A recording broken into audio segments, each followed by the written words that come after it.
Inilah asal-usul Badarauhi yang ternyata dulunya seorang lurah, mari kita bahas. Film KKN di Desa Penari tengah jadi perbincangan di kalangan masyarakat Indonesia dikarenakan butuh penantian selama 2 tahun kemudian untuk menyaksikan film ini tayang di bioskop. Ternyata terdapat sosok yang kemudian menarik perhatian masyarakat, yakni Badarauhi.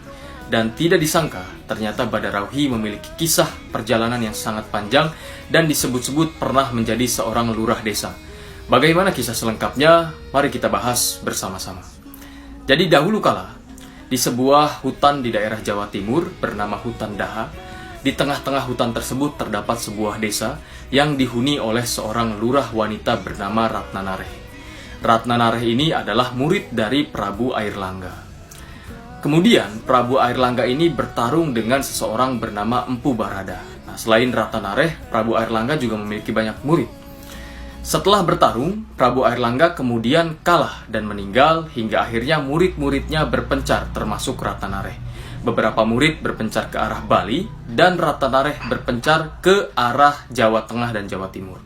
Sepanjang perjalanan Jawa Tengah, Jawa Timur, ia berhasil menaklukkan berbagai macam dan jenis lembut atau jin berkat ilmu yang dia pelajari dari Prabu Airlangga. Kemudian diketahui bahkan hingga Empu Barada, lawan Prabu Airlangga itu wafat, Ratnanareh tetap awet muda karena telah mempelajari ilmu sakti dari Prabu Airlangga.